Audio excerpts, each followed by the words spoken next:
The views expressed in this episode may be distressing and controversial for some audiences. The opinions expressed are not held by Why Believe or its associates. Listener discretion is advised. We do have a goal of having a convent called Uni Acres. It's going to be multiple convents. On today's show, I meet a Christian musician turned cult leader. You will be shocked. I think there's been an orchestrated effort on this planet to distract us. The amount of telepathy that I experience is insane.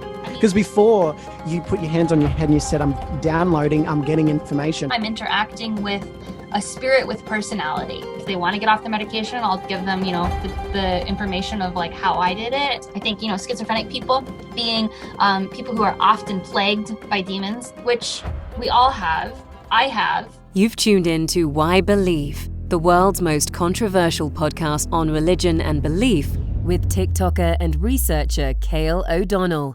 So Unicole, tell me a little bit about yourself.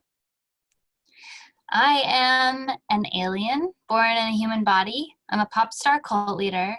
I am here on planet Earth on a mission to spread joy and to heal some of the more toxic structures that have plagued Earth for centuries. When did you get this mission? When did you learn about this mission?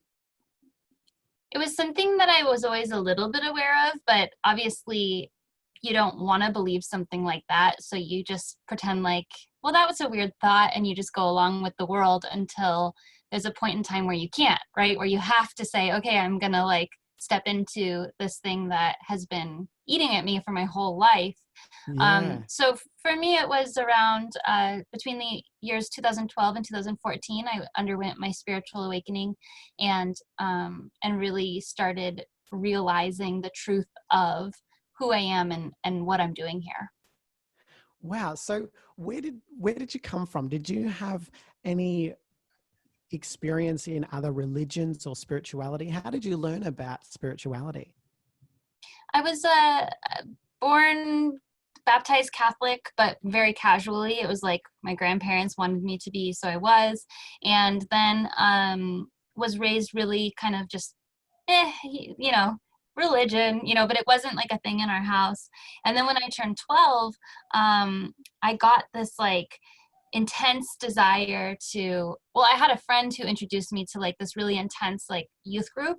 And so I got really into that. And I was I became a born again Christian, and I started really delving into that in middle school. And then I had some really profound spiritual experiences that led me to being a Christian and to being a pretty passionate Christian until I was about 14 or 15. And when I was 14 or 15, I was dating someone who basically was religion is dumb and everyone who's smart doesn't believe in God, it's just science. We were just teenagers. Yeah. But for me, I felt oh no, but I felt God. I felt God, so I was pretty confused about that, but I didn't want to be stupid. So I was I guess that this person's right. And I guess that, and I started tuning more into that idea that science was real. So then I just became an atheist nihilist for, 10 plus years, and tried to kill myself because it just led me to just total despair. I had no purpose, no light. I had only chaos as my religion for a long time. Actually, I got involved in this religion, which I almost don't even want to say, when I was at the lowest point of my life, called the Church of Euthanasia. And they are all about kill yourself, save the planet. So when I was really depressed, I sort of adopted this idea that humans are a scourge on the earth. Why are we here? Living is harming. I want to die. So that actually those beliefs sort of fed into and reflected my beliefs at the time, which led me, to decide to kill myself. Wow. That's a really sort of dark path that you went on for a while there. And you mentioned that sort of started out when you became sort of into yourself as an atheist, or you started to rate, we weren't as convinced anymore of a God, and so you're on this sort of atheist path. How did you get yourself out of it? How did you dig yourself out of that difficult spot?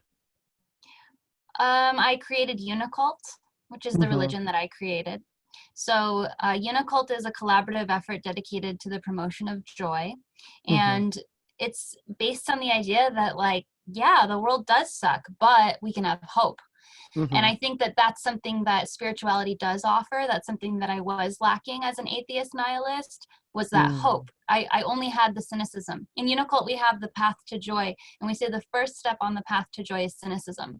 So it really does require being like, wow, this is fucked up. Like, things do suck. Like, we are disempowered. We are, like, given all these toxic ideas and toxic foods, and, you know, it's just endless. And so we start from that place, but then the idea of moving into hopefulness and saying, and empowerment, and saying we have the potential to change the world, we have the potential to make our lives better. That's really where I started turning it all around. I mean, what you did was really interesting. It was sort of like a power move kind of thing against sort of like the religion, in a sense, like the religions that you had experienced. It was sort of like, I'm going to create my own. Was your creation of Unicole, Cult, was it a retaliation, or were you passionate about wanting to start this new this new movement? I don't know that it was a direct retaliation. I think I just saw religion as slow moving and old and archaic and not really that helpful, and also rooted in a lot of toxic ideas. As I started, you know, listening to my own true heart, which is really what we teach in Unicult, is like, if each person listens to their own true heart, they're going to be tuning into the highest frequency. And so as I started doing that, I realized religion wasn't going to serve me. It's just still rooted in these like weird, like sexist, patriarchal, whatever, you know, like that, again, goes on and on. It's fear-based.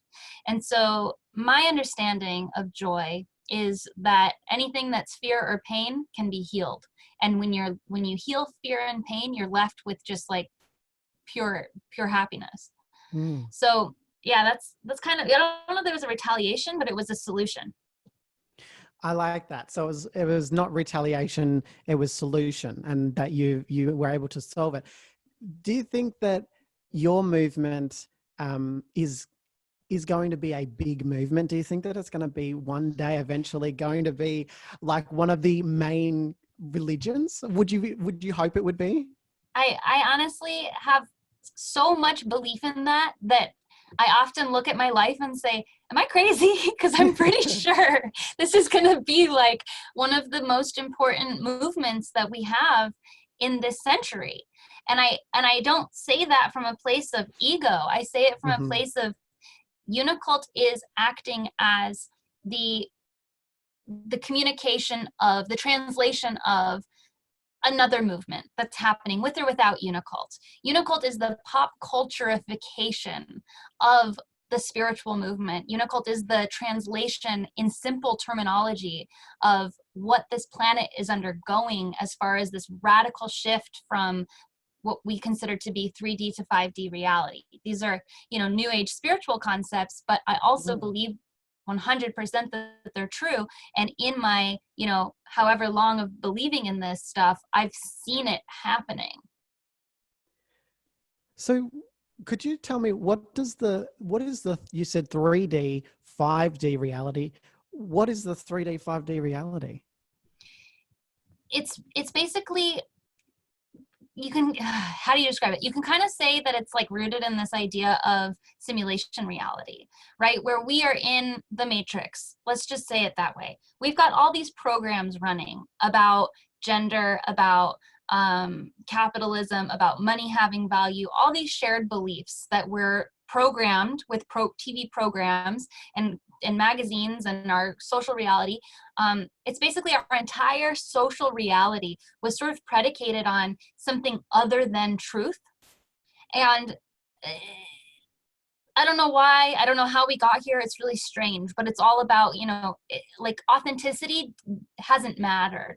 And what's really just mattered is just like pretending to be something so you can get money, so you can like pretend like you're rich, so you can like drive your yacht or whatever. Like these weird, like material reality things. And it's this, and material science goes into this too, just the idea that like science is our new religion, things have to be proven in the physical realm. The idea that that our entire reality is so focused on the physical, on how we look, on how, you know, on our age, on what we own, all of these toxic ideas that we've been running, these programs, can no longer continue to operate because they're out of alignment with truth. Truth prevails. Truth is pure energy. Truth is you wake up, you don't want to go to work, you get to say that. Truth is you don't feel like a boy or a girl, you get to say that. You know, we're moving into these ways of thinking. The way I think of it is like you take black and white and you move it into a rainbow. You've got black and white, that's the duality. That's, you know, it's either us versus them. It's boy or a girl. There's a lot of different instances of this like very hardcore dualistic thinking of trying to fit into boxes. And you transform that into the rainbow of infinite expression of people being their unique energy and having their unique vibrations, their unique presence on earth. So for me, that's the best way to describe it, moving from 3D reality, which is sort of this matrix idea of running these like very physical programs, into a more spiritual reality, which is a more true reality, which is just a more aligned, authentic reality. Wow. It sounds a lot more fun in the 5D reality. There's a lot more things going on. I'm just curious to know, does Unicole, in terms of, you said that these constructs that we had socially, so the social constructs of like gender, sexuality, things like that, have been ruled by religions for a long time, and they've been turned into, in some religions, sins. I'm just curious to know, is there any sins in Unicole?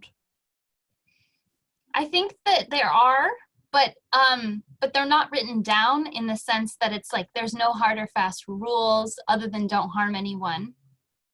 We teach to let everyone listen to their own true heart. We teach that we're all one. So that idea is actually pretty simple. It's just the idea that like whatever energy you're putting out into the world, you have to feel before you put it out.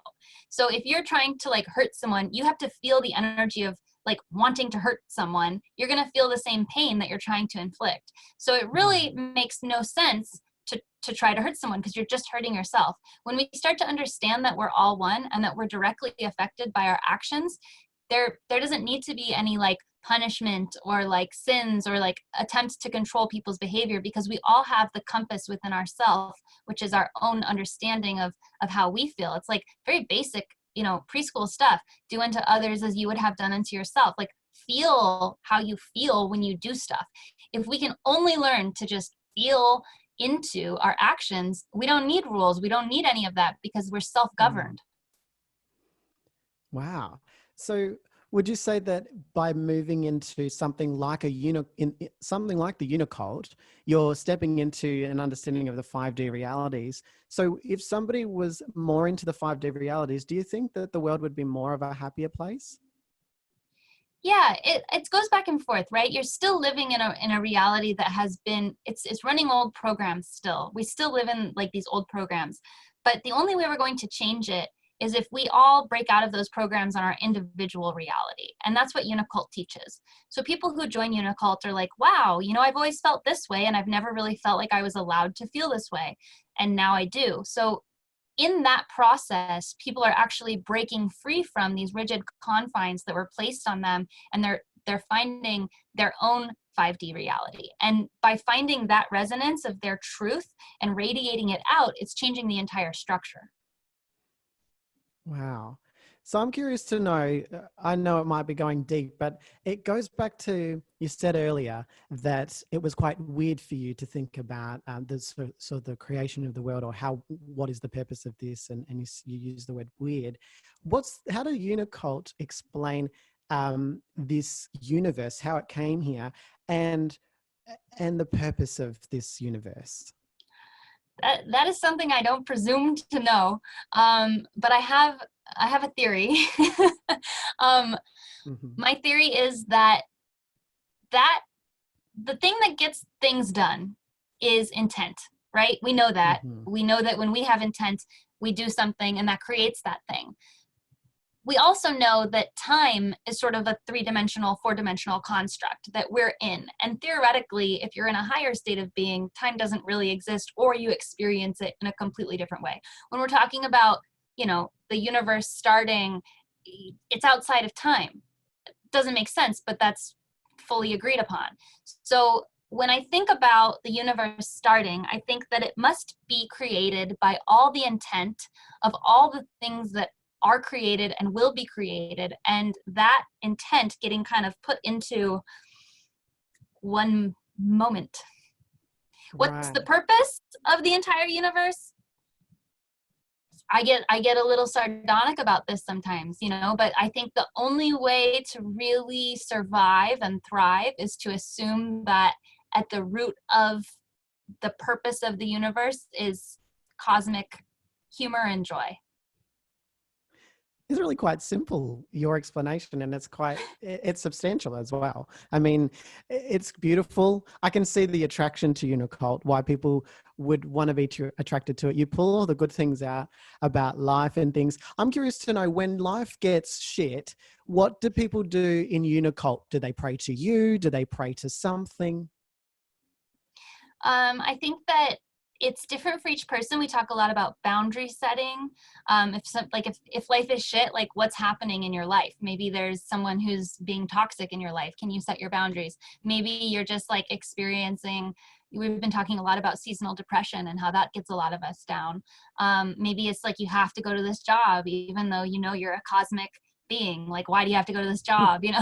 So these are very normal things to get you down, and it's really okay to be down. I think that's something that gets misunderstood about Unicult a lot, is people think like we have to always be happy and like we're just like eradicating negative thinking and negative feelings, but that's not true. It's more just like we're moving toward authentic joy, which comes through working through all the dark stuff and the bad stuff. In Unicult, we have a lot of support. There's a lot of support from the community, and I think we have a whole section called Problems and Solutions, where people just like voice when they're having a hard time and get support, and that can be really helpful. So does your cult believe in a God? We believe in the spirit of uni, which is that which connects all dimensions. The idea is that the entire universe is a system.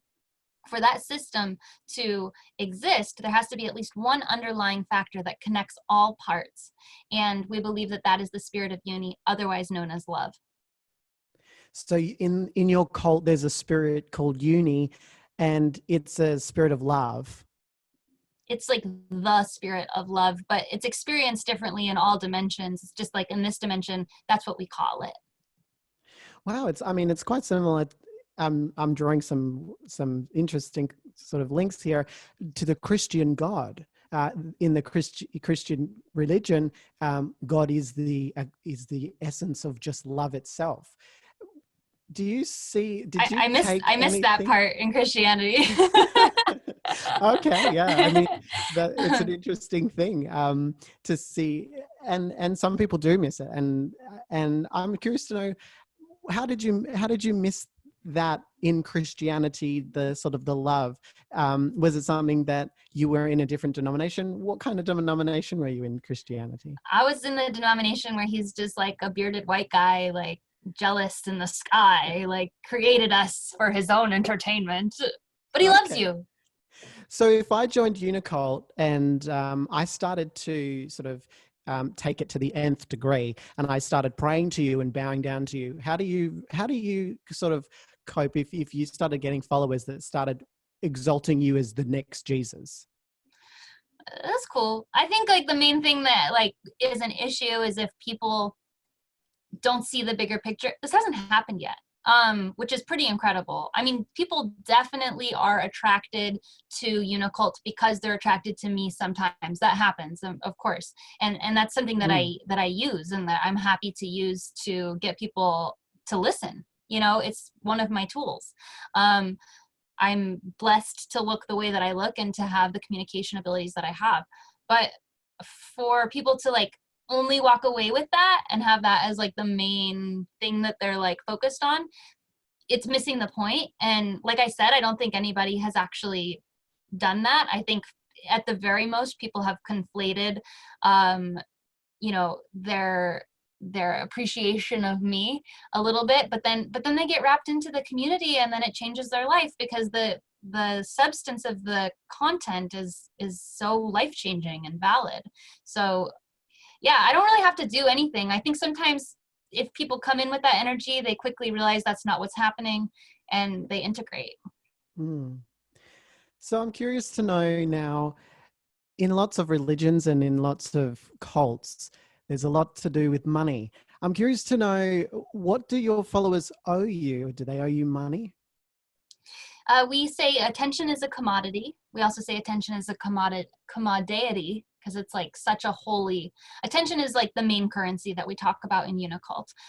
Because when we pay attention to things, that's what causes things to bloom and grow. Attention is like a precursor to intent.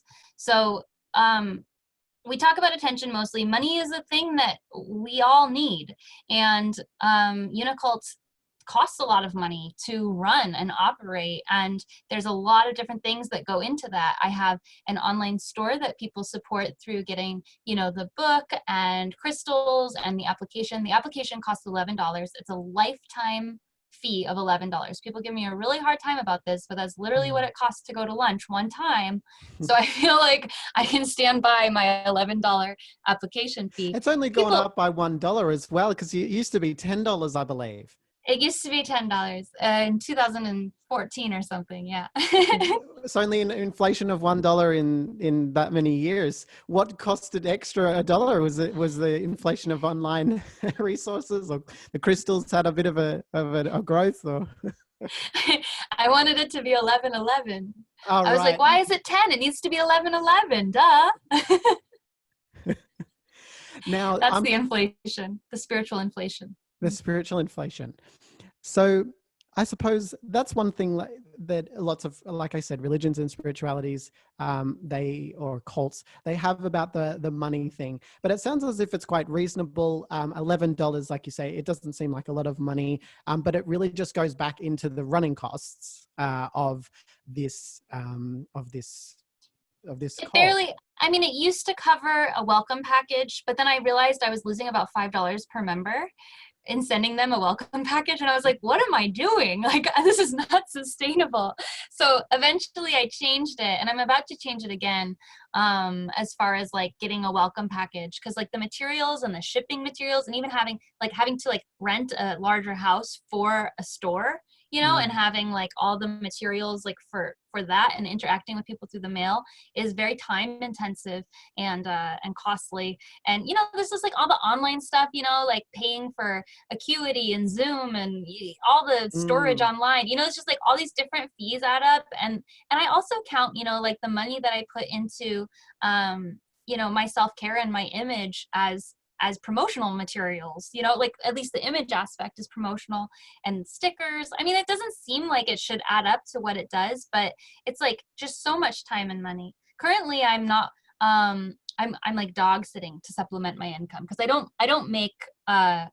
do not make enough money to like live also. Unicult basically just funds itself right now. That'll change in the future. But yeah, I get a lot of donations from people, and it helps me get new inventory for the store. It helps me, get better materials, get books printed, things like that. I want to ask you, is your cult in some form of convent? Is there some sort of gated community somewhere? Will you eventually start to move towards having your own church building, or trying to hide away from the world? You mentioned that the world can be toxic in the 3D dimension.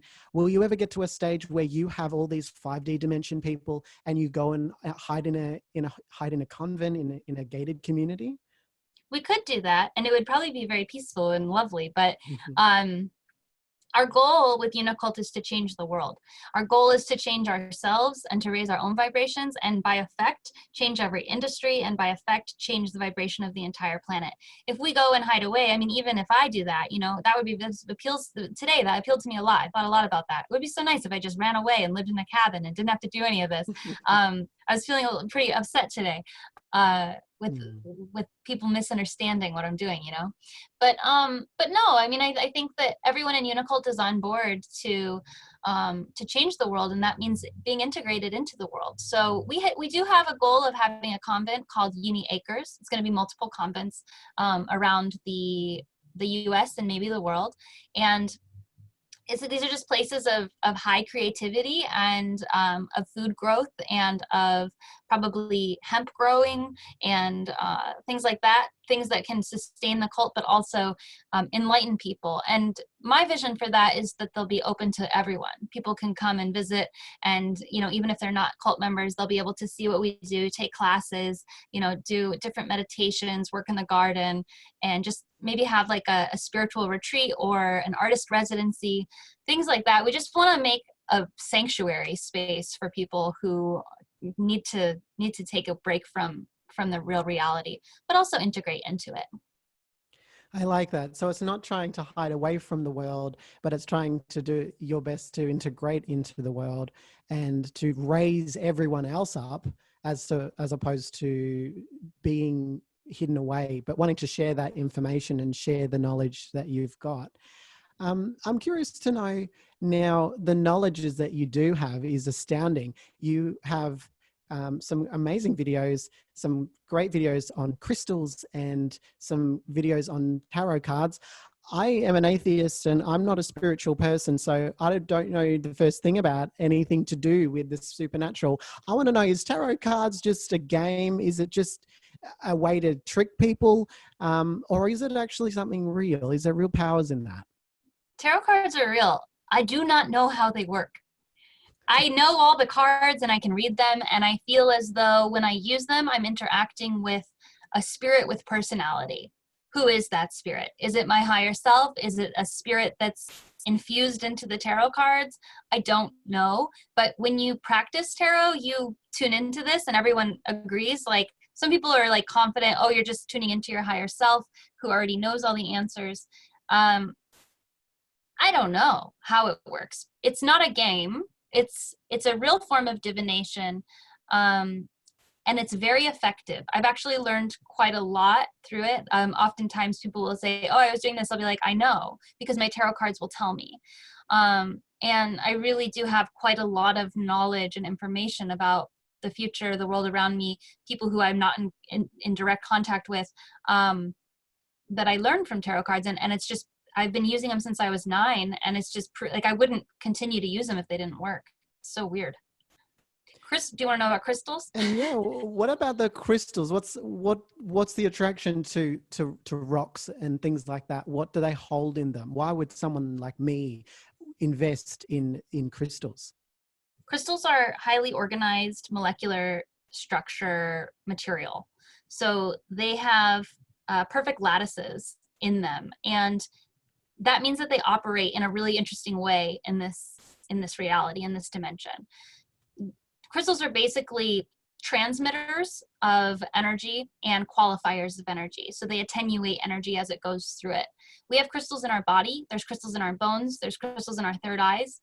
There's crystals in our teeth. There's crystals in all computers and all phones. The idea of what a crystal has the potential to do is they're also piezoelectric, which means that if you give a squeeze to a crystal, it emits a low-level electrical charge. They actually have that. That's what makes them good attenuation and oscillators and conductors and computers. So there is an exchange very scientifically. You know, just if you're looking at it scientifically, there is an exchange of energy that's happening. As far as what I believe crystals are here to do, I believe that they're sort of like pieces of condensed earth energy that are that can help qualify and radiate energy to and from your psychic being, your so energy when body. I go into the psychic shops and I see a rock like the crystals that say the crystal of love and the crystal of truth and the hope and everything, is there, would you say in your definition, and it's an intense, dense form of hope, if in that rock, and if I have that crystal in my house, would I be emitting hope into my atmosphere? Is that how it works?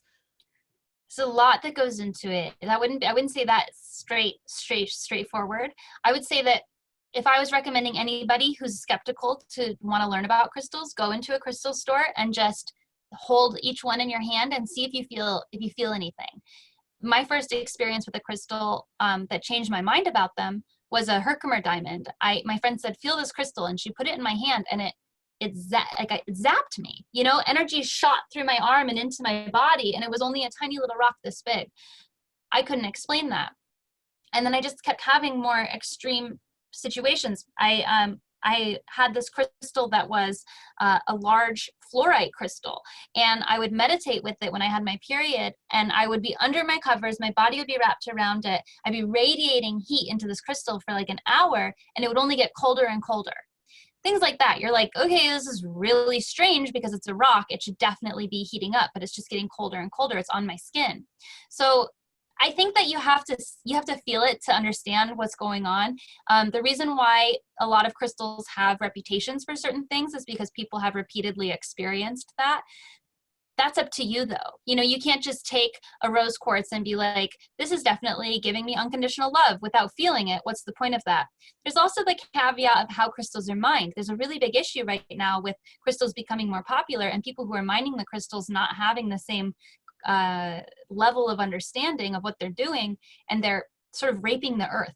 You know, they're acting in a way that is hurting the earth in the mining practices. So the crystals come out with this pain-filled energy, and so there's a you really have to just be careful when you get crystals. You have to really resonate with it yourself, and you have to really sit with it and see, how does this crystal make me feel? And if you don't feel anything, like don't mess with them, you know. But the thing is that a lot of crystals have the potential to help you telepathically connect with your higher self, with angels, aliens, guides, spirits, you know, your true heart. They can help balance all your chakras, so your energy body is basically full of these different energies that are flowing through you. And there's, you know, it's believed that there's different centers of energy in your body that govern the different aspects of your lymphatic system. It's actually connected to your lymphatic system. So, you know, let's say you're a shy person, you have trouble talking. Well, there are crystals that help with your throat chakra that can help release blockages there. So, you know, there's things you have to do psychologically, but there's also, and physically, but sometimes there's things you have to do spiritually as well that can really, really benefit you. Even if it's psychosomatic, which I don't believe it is, but even if it is, and it helps you, hey, you know, that's cool. It helped you. Wow. There's a lot there to really unpack when you're talking about things that I've never heard about, eyes in my forehead and that kind of thing. You mentioned, and I was curious about telepathy, because you had a video where you were talking to plants, and I don't know if you were being serious that you can talk to plants. Can you talk to plants? You can absolutely talk to plants. It's not that hard either. What do they say to you? They are really nice. They're really freaking nice. And I will tell you, I know, and like the thing is, we've got this whole sort of orchestrated attack on tree huggers.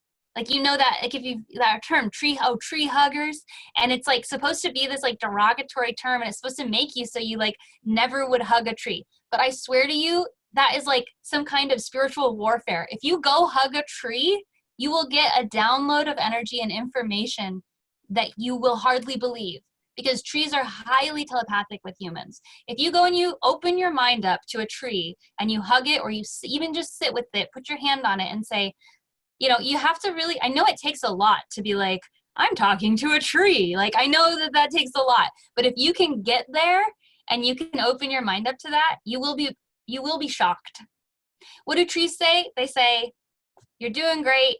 We love you. Trees are so supportive. They're like the most supportive beings. They're just like, they just love and love and love. They don't even see anything negative about humans. They just love humans. Wow. It's like a dog. Like, dogs just love humans, you know? So are you saying that plants can speak to humans in different ways? So the trees would say and be of an encouraging sound. What would sort of like grass be? Do grass say something different, or?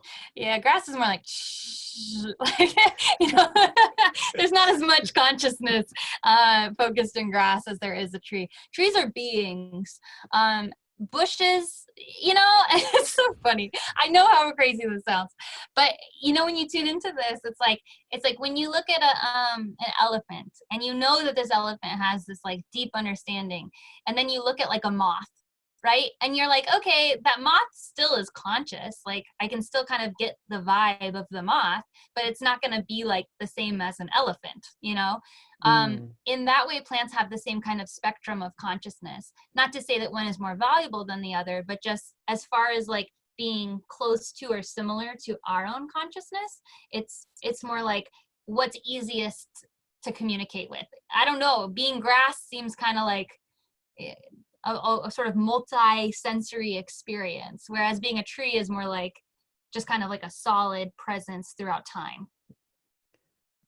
Is what you believe verging on the point of mental health issues at all? Do you believe that? In what way? I suppose, you know, the symptoms of certain mental illnesses of sort of thinking, you know, that things are out there. Some people might think that spirits and you've talked about like mermaids and stuff existing.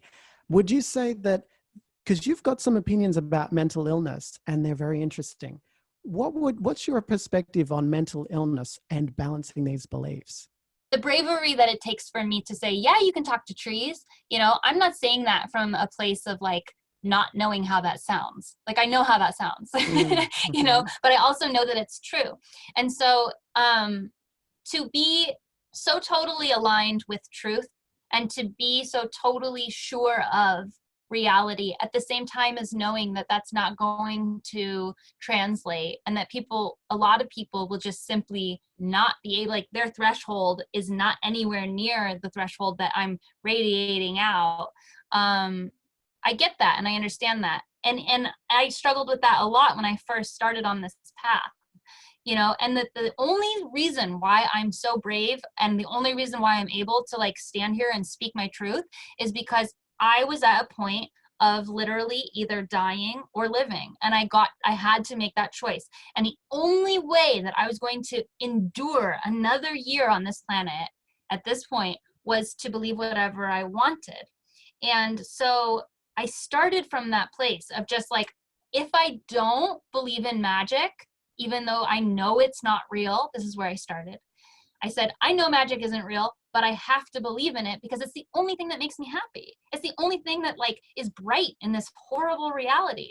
So I started from that place and I just said, yeah, I know I'm crazy, but I just have to believe in unicorns because it makes me happy and it makes me not want to kill myself. Like I'm so quirky, you know? But then moving through it and moving into my spiritual awakening and like realizing all this stuff is freaking real and having like other people support me in these beliefs. Like I have hundreds of friends who all have the same experience as me, feeling like they're star seeds, feeling like they can speak to aliens, meditating, you know, tuning into these frequencies, being able to talk to plants, being able to talk to animals. I'm validated in this thing. And I think that that's what's something that's so beautiful about the internet is that in the 1960s, even if I did follow this path of like being true to my heart and even being totally validated in everything I believe, I wouldn't have the social support or the social feedback to validate or legitimize anything that I believed. And I would probably end up in a mental hospital. Like that's true. But the thing is that I'm not in a void, and the things that I do believe are reflected back at me as repeatable occurrences. The amount of telepathy that I experience is insane. I mean, like every day I say, I wish I could go to a coffee shop with my friend, but I'm like, I don't want to bother them. I show up at the coffee shop and they're there. Or, you know, I got kicked out of somebody's house yesterday for saying the word brainwashing. They said, get out. The guy I'm seeing, he was joking around with his friend, you know, 800 miles away. And he said to his friend, get out. And I told him, oh, I got kicked out of the house. And he said, I was joking about this also. Infinite every day, just like example after example. So all I'm trying to say is, yeah, I know I sound crazy, but I'm not. And I know that because I've repeated all these things over and over and over again. And the only reason why I can be brave enough to say these things is because I was put in a position of either dying or believing what I wanted to believe. I believe that our true hearts, our whims, lead us to deeper truths. I think there's been an orchestrated effort on this planet to distract us from our own spiritual power. And I think that by listening to our own true hearts, we tune back into that power. We have the ability to access any information that we want to through meditation, through accessing the Akashic fields, through accessing our higher selves. Our bodies are sensors. We can tune into any frequency. All of these things are evident when you start delving into spirituality and you start reading different texts. You see the same thing over and over again from the 1930s, the 1800s, the 1960s. People who never read each other's work. It's all connected because this is a thread that has gone through our society without people being validated in it, and with people being shamed and medicated and electroshock therapied and lobotomized for knowing and speaking these truths. So yeah, everyone who believes these things is afraid on some level that they're insane, that they, might just be schizophrenic, that they might just be crazy, because that's the programming that's running in our culture about these things. We're meant to feel scared, too scared to look into them, because they're incredibly empowering. What's your response to, what does your cult do for people who are riddled with demons? What does the spirit of Uni do? Do you exercise people? Are demons things to be afraid of? Or do you work with them to help people come out with their joy and love and live a good life? How do you heal schizophrenia, or how do you address that? The way that I kind of explain demons and all spirits and all angels and all aliens, right? Let's say that you learn how to tune into your telepathic abilities, or you're being visited by entities. This happens to a lot of people. They'll be visited by entities. You wake up, you see an entity by your bed, you say, this is a weird dream, and you go back to sleep. There's a lot of people who have experiences like this. So how do you determine what's good and what's bad? I say it's like when you leave your house. If you just left your house with your eyes closed and you started asking people's advice, you might run into a good person, you might run into a bad person, you might run into someone who's trying to fuck you over for some reason, you might run into someone who's really helpful. You need to learn how to distinguish between different energies. If you are being attacked by darker energies, which we all have, I have, there's a lot you can do. Part of it is setting your boundaries in the spiritual realm. It's the same as setting your boundaries in the physical realm. This is just like, it's just the same, but it's like an invisible reality. So we have to just sort of start visualizing and believing in this other level of reality, in this energetic level of reality, in order to start to make sense of it. So work with beings who are in alignment with the highest good for all. That's what I say, and I repeat that. And when I started tuning in, I used to be so afraid of all spiritual entities. When I was a witch, I refused to even invoke the cardinal directions, because I was like, I don't want to invoke anything. I don't want to invoke any kind of energy.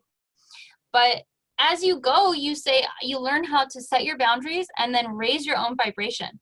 If you're in a high frequency, and this is true of spiritual beings, and this is true of physical beings, if you're in a high vibration, you're not going to be around negative energy. Like, negative energy and you will simply not vibe. And you're just going to miss each other. It's like you're in a completely different threshold of reality. If you're being attacked by demons, I say set your boundaries. Say, I do not give permission to these entities to be attacking me. You can pray to higher beings. We say pray to something higher. It doesn't matter what it is. Conceive of something higher that has the ability to protect you. I personally employ a lot of violet flame meditations. It's the idea it's from the I Am Foundation, a spiritualist movement. You just sort of encase your body in violet flames, and it burns away anything that's discordant or negative. I think it's up to each person to sort of conceptualize of these things that happen in their own way, and to find solutions, like explore a lot of different options. You have to believe that something's going to work for it to work. So there's a million ways to get rid of a demon, but yeah, I'm right there with you. Like, yeah. I get it. I know. I'm aware. Like, I'm actually not a crazy person. I just sound like one. I'm actually so logical and rooted in reality. I'm curious to know if somebody came to you in your church and they happen to have something like bipolar disorder or something like that, and they decided to use medications and go sort of the medical route, what would you respond to them with? I mean, I wouldn't say anything unless they were asking me for advice. You know, for me particularly, I have an aversion. I'm not saying I don't believe in the medical industry. I do have an aversion to greed-based industries. And the pharmaceutical company the pharmaceutical industry is an industry that at its very root has greed at the root.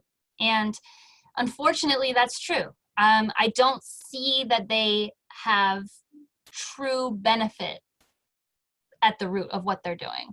And because of that, it means that a lot of times they are over medicating people. I literally had a girl message me the other day. She said, "Hey, just found you. I have BPD too. I'm wondering if you're on any medications." And I said, "No, they didn't work out for me." And she said, "Well, I was recently prescribed these hardcore medications because I'm in an abusive relationship and I refuse to get out of the relationship and it's making me depressed." And it's like, get out of the relationship. Why are you taking a drug? But I didn't say that to her. This is just my opinion. To her, I said, well, I think you should join Unicole because we have a really supportive community, and hopefully she could build up the tools that she needs to eradicate the actual problem from her life, rather than trying to medicate herself to be numb to someone who's physically abusing her. I'm not saying every situation is like that. There are a lot of people who say that medication benefits them. There's a lot of people in Unicole who I'm sure are on medication, and I probably don't create the best environment to talk about it. I know that's true, but I also had such a bad experience on it. It really was really fucked up how heavily I was medicated. I was medicated to the point that I didn't know where I was at any given time. And that was just me taking like what the doctor had prescribed. And it's because I just kept saying, well, I'm depressed, like I'm sad. And it's like, I was sad for good reason. I was sad because I was being expected to be someone I wasn't. I was being expected to live a life I didn't want to live. So I really do believe that a lot of times when we have depression, when we have these kind of more intense emotional states, they're indicators of another problem. And I think, unfortunately, the way that the medical industry approaches it is not really to address that deeper problem. It's just to medicate. So I give support to everyone to make their own decisions. I don't say I don't tell anybody to get off their medication. If they want to get off their medication, I'll give them, the information of like how I did it. But it's a tough, touchy situation. I just wanted to know, in the spiritual world, what is medications in the spiritual realm? Getting a download. Hang on. It's a lot. It's a big answer. When you see the world from the highest perspective, everything is pure energy interacting with other energy. It's information, and it's information that relates to other information. So when we ingest something, whether it be a food or a drug, it's giving information to our physical bodies. And there's two different levels. In Unicole, we talk about different levels of reality. There's the level of your personal belief, which is why placebos work. If you take a medication and you say, this is going to help me, and then you take it into your body, it could be water. It doesn't matter what it is. That on some level is going to work. There's also the second reality of the physical reality, which is how the molecules actually interact with the molecules of your body and change your brain chemistry and change your body chemistry. And so those two things work together to create an altered experience, which is the same as, if you drink a soda or you eat an apple, or, it's happening in a very specific way. And I really think when you start to look at things from that super high level perspective of pure energy, you start to see like the things, like I said before, are created with intent, and the intent of whatever that medication is, I believe is carried through. So the intent of, making profit, if let's say there's a drug that was made to actually help people, but then that drug goes out of patent, and they try to make another drug to just for the greed-based purpose of like replacing that drug, and there's really like no intention of helping people in that drug. I'm not saying this is always the case, I'm just trying to give an example. That intent is probably felt in the body a little bit. That's just like off the cuff, like looking at it from the highest perspective I can imagine, like how do drugs interact with the body? How do we raise our vibration truly? A million different ways, infinite different ways. It's just about like being the most enthused, the most passionate about life, the most appreciated, or like in the state of flow. I don't know how you describe it, but like joy. Vibration is just joy. If you can get to a state of joy through taking drugs, through taking medications, through eating a certain way, through exercising, and it's authentic joy and you're not harming anybody, I say, go for it. It's like the best thing you can do. If a person decides to leave Unicole, what happens to them? Same thing as if someone decides to leave Christianity. Like the people at church might be like, where did they go? We miss you. And then they would just like go on with their life. I just think of it like you paid for a lifetime membership. Sorry. Come back. we basically, people show up. Sometimes they'll be like, I haven't been active for 2 years. I'm so sorry. And I'm like, I literally don't care. Welcome back. Like I don't care about time that people aren't participating in Unicole. I only care about time that people are. And I just see like only the positive with that. So, there's a lot of things that I've studied, a lot of different religions and their techniques for growth, and how they get members engaged, and it's almost always fear-based.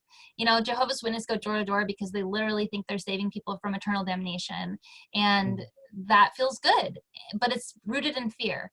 And the Scientologists, keep people around through like recording people's every thought and then blackmailing them if they try to leave. Like, that's effective, but it's rooted in corruption and fear. So we don't do anything like that, to the detriment of our growth, but to the overall, benefit of the planet. So when you die in Unicole, where do you go? Wherever you think you're gonna go. For a while. There's like a period of time after you die. This is just from my own experience being very close to death, where you get to experience whatever you expected to experience. But just the same as being born on Earth, you eventually have an opportunity to change your vibration and enter into a new reality. Life is eternal, so you die, maybe you wake up in a sarcophagus. I have a friend who sometimes wakes up in a sarcophagus with all these aliens standing around him, and they say, no, remember you're projecting your body to Earth, and they send him back to his Earth body. Maybe you wake up there, maybe you wake up, you're instantly born again in a new life. For me, when I was close to death, I just experienced nothingness. That's what I anticipated experiencing. But I was still conscious. Everything was black. There was nothing. And I was like, but I was still there. And I was like, well, this would not be like entertaining for very long. There's nothing happening and I'm still happening. So, maybe I seek out other energies. And at that point, I do believe there are systems of angelic governance that help guide people through different dimensional realities. I think Earth is very much the same as that. Wow.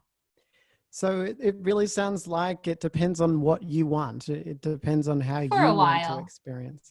The universe is infinite. Your soul is eternal, and where you end up is anyone's guess. For those who believe in souls. That's what I think. Like, I didn't believe in souls. I didn't believe in the afterlife when I died, when I was close to dying. I was 2 hours away from like being pronounced dead. In the middle of nowhere, no one should have even known where I was. I was completely out. I was out. And I was out for a long time. And what I experienced was just exactly what I thought I would experience, which is nothingness, blankness. there's nothing happens when you die, except you're still there. Like, you can't escape, and that's something I learned about trying to commit suicide, is like, you're just going to wake up in the exact same state that you were in when you left, maybe just a different, sort of reality. I oftentimes believe that this is my afterlife. I oftentimes believe that I really did die, and that my afterlife is just continuing to live my life, because who knows? Nobody knows. That's the mystery of life, isn't it? We really don't know. True. What we say in Unicult is like, believe whatever makes you happy to believe. If you spend your whole life being like, oh no, eternal damnation, like, and you just like feel like anxiety about it all the time, like, don't believe that. If you want to just believe like, oh, like the Jehovah's Witness, like, I get my own planet and I get to chill with Jesus, like, and have, as many virgins as I want. If that's, I don't know, that sounds kind of toxic, but like, if that truly makes you happy to believe that as like your afterlife, then believe it. No one knows. Don't spend your life like worrying about it. Did you have a spiritual guide help you write your text? No. Oh, you like a spiritual one? Like a demon or a spirit or an angel, did something help you write your text? Yes. Everything I am and say is Arcturian, which is a specific alien species. So I'm Arcturian. I'm connected to the Arcturian collective, and I'm a direct channel. Basically, everything that I say is Arcturian.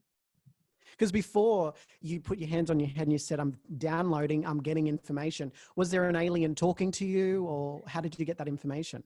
That's such a smoothly worked out process at this point that I can just simply get any information that I am wondering. Like, I never thought about that before, but I did download that information. Where did I get that information? I got it from opening my third eye. And what that means is just like saying, I have a right to know this.